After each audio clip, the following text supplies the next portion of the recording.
Geethu Roy Bigg Boss firebrand గురించి తెలుగు బుల్లితెర ప్రేక్షకులకు ప్రత్యేకంగా చెప్పవలసిన అవసరం లేదు. అద్భుతమైన అందం, అంతకు మించిన మాటలు, అసలైన చిత్తూరు యాసలో అదరగొట్టి ఈ అమ్మాయి బిగ్ బాస్ తెలుగు సీజన్ 6 కంటెస్టెంట్గా వెళ్ళింది. అద్భుతమైన ఆట తీరు కనబర్చి అనేక మంది అభిమానులను సంపాదించుకుంది. బిగ్ బాస్ రివ్యూవర్గా కెరియర్ ప్రారంభించిన ఈ క్యూట్ బ్యూటీ సెలబ్రిటీగా మారిపోయింది. బిగ్ బాస్ రివ్యూవర్గా కెరియర్ ప్రారంభించి ఆమె ఆ తర్వాత బిగ్ బాస్ షోకి వెళ్ళింది. అలాగే జబర్దస్త్ వంటి షోలతో పాటు అనేక షోల్లో కనిపించి తెగ సందడి చేసింది. అంతేకాకుండా బిగ్ బాస్ 7 బజ్ షోకు యాంకర్గా కూడా చేసింది. హౌస్ నుంచి ఎలిమినేట్ అయిన కంటెస్టెంట్లను ముక్కుసూటిగా ప్రశ్నలు అడుగుతూ వాళ్ళందరినీ ఒక ఆట ఆడేసుకుంది.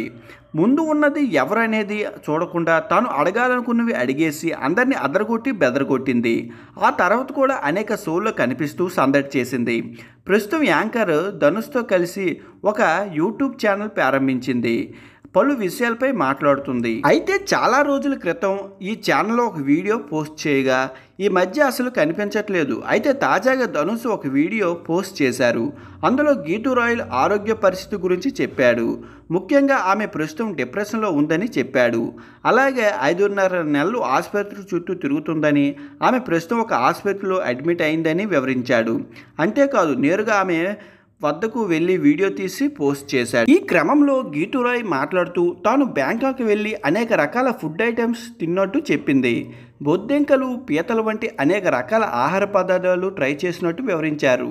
ముఖ్యంగా అన్నీ చూడాలని, ఎంజాయ్ చేయాలని ఉద్దేశంతో ఇలా చేశారని, దానివల్ల తనకి ఈ ఆరోగ్య సమస్య వచ్చి ఉండొచ్చని చెప్పింది.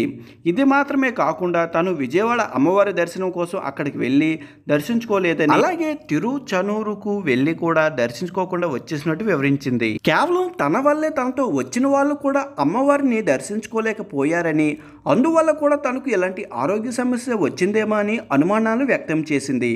1,00,00,000 మందిలో ఒకరికి వచ్చే బ్యాక్టీరియా ఇన్ఫెక్షన్ తనకు వచ్చిందని, చిన్న ఆసుపత్రి చుట్టూ తిరిగితే దాని గురించి తెలియలేదని, ఇంతకాలము ఆ సమస్యతో ఇబ్బంది పడ్డానని, తాజాగా ఒక పెద్ద ఆసుపత్రికి వెళ్ళగా ఇన్ఫెక్షన్ బయటకు పడిందని చెప్పుకొచ్చింది.